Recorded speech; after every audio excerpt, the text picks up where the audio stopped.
Hey guys, this is Greg with Medical Muscle. In this video, I want to talk about how early should you be studying for step one. Okay, I'll make another video talking about step two, but in this video, step one. Well, basically from day one. Okay, as you're taking lectures and you're learning information, some of that material is going to be material that you will see on step one. I think in term one, that's the only caveat, is that it's really foundational knowledge. Directly, some of the material may never be a question. It's just for you to get that base so that you understand the next level that they're going to teach in the following terms, okay? I would say, but from term two on, a lot of that is fair game and some of the same things that you're going to see going forward. So it's really imperative for you to get the best grades possible.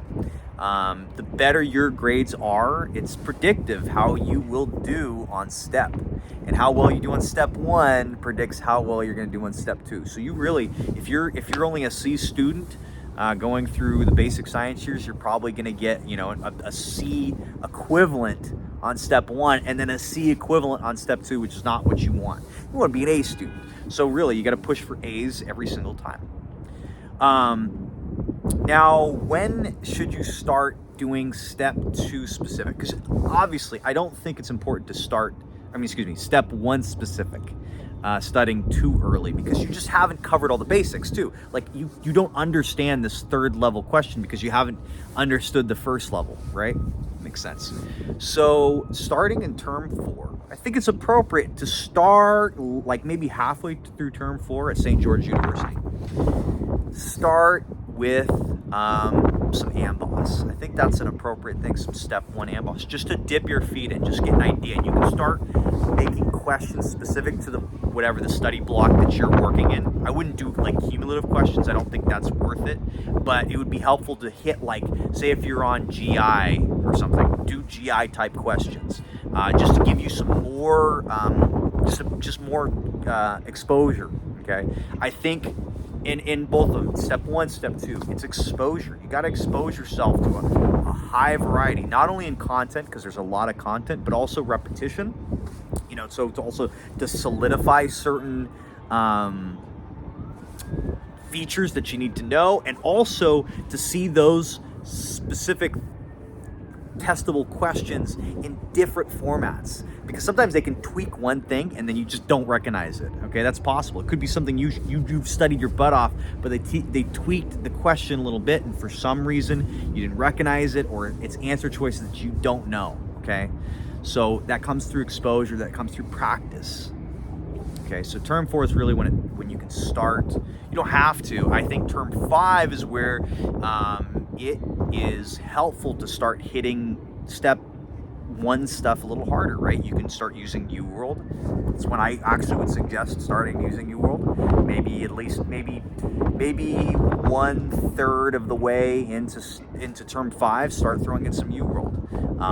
Same thing as the Amboss, if you want to keep doing Amboss too, is do it systems based, kind of like whatever. If you're learning cardio, if that's the lecture material, that's the block exam that you're going to have, then make blocks of 20 questions every night for cardio stuff. Simple as that. Maybe 15, maybe even 10. Okay, and I think it'll help you on your block exams as well. It's just about getting exposure to questions. And I think as you get closer, UWorld becomes more important because you start adjusting to their style. SGU has a specific style that they like to ask questions. Amboss has a specific style that they like to ask questions. UWorld has a very specific style. NBME, they're all so unique, and I think it's important actually to get exposed to all of them, but especially UWorld, because that's who's going to run the test, right? And then obviously, at the end of term five, where you have dedicated study for step one, that's when you're really, you're at that point, it's really about reviewing and perfecting your knowledge. It's not about learning anymore.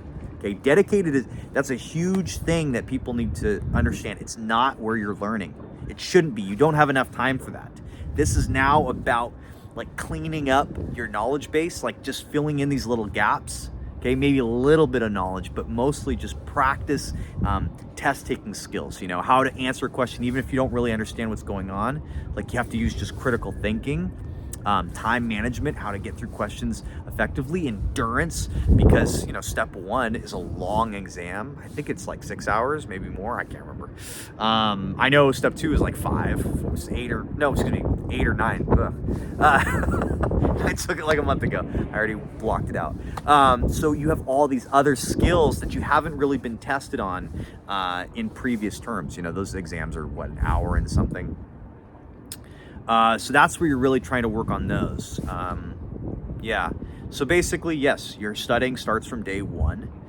You should be trying to get A's on every exam that you can. You should be filling in the gaps of knowledge. You won't know if you have any gaps if you're not studying every day. You know, you don't know what you don't know until you actually know it. And you're like, actually, I didn't know this.